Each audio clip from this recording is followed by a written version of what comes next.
প্রতিদিন হাসপাতালে গড়ে কতজন রোগী ভর্তি হচ্ছেন, চিকিৎসকরা কি পরামর্শ দিচ্ছেন? শাফিন, রোগীর পরিমাণ গরম যতই তীব্র হচ্ছে, রোগীর পরিমাণও কিন্তু হাসপাতালগুলোতে বাড়ছে। এই মুহূর্তে আমি আছি কিশোরগঞ্জের শহীদ সৈয়দ নজরুল ইসলাম মেডিকেল কলেজ হাসপাতালে, যেখানে সবচাইতে বেশি রোগী আসলে গরমজনিত তীব্র গরমে যারা ভর্তি হয়েছে তাদের মধ্যে শিশুদের সংখ্যা কিন্তু সবচাইতে বেশি। শিশু ওয়ার্ডে যে বিষয়টি লক্ষ্য করা গেছে, আজকে কিন্তু ভর্তি আছে প্রায় 88 জন রোগী, বিভিন্ন রোগ নিয়ে তারা কিন্তু এই চিকিৎসকরা যে বিষয়টি বলছে যে প্রায় সবাই কিন্তু আসলে তীব্র গরমে কিন্তু আসলে তারা আক্রান্ত হয়েছে, বিভিন্ন যেমন জ্বর, সর্দি, কাশি, নিউমোনিয়ার মতো বিভিন্ন রোগে কিন্তু তারা আক্রান্ত হয়ে এখানে চিকিৎসা নিচ্ছে।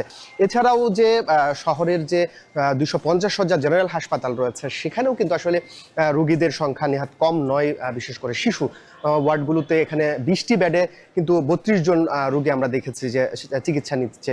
এখানে এই হাসপাতালের অবস্থাও কিন্তু একই চিত্র, যেখানে আসলে একই বেডে 3 থেকে 4 জন রোগী ভর্তি হয়ে চিকিৎসা নিচ্ছে।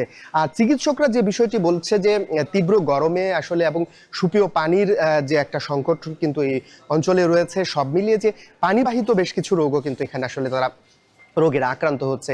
সেক্ষেত্রে চিকিৎসকরা পরামর্শ দিচ্ছেন এই তীব্র গরমে যেন এখানে বিশুদ্ধ পানি যেন এখানে নেওয়া যায়। আরেকটি বিষয় জানিয়ে রাখতে চাই যে এখানে চিকিৎসা সেবা নিয়েও কিন্তু কিছুটা অভিযোগ রয়েছে। শহীদ সৈয়দ নজরুল ইসলাম মেডিকেল কলেজ হাসপাতালে রোগী এবং স্বজনরা বলছে যে তারা এত বেশি রোগীর চাপের কারণে কিন্তু আসলে ঠিকমতো সেবা পাচ্ছে না, এবং চিকিৎসক এবং নার্সদের কাছ থেকেও কিন্তু তারা আসলে সঠিক সেবাটা নিতে পারছে না।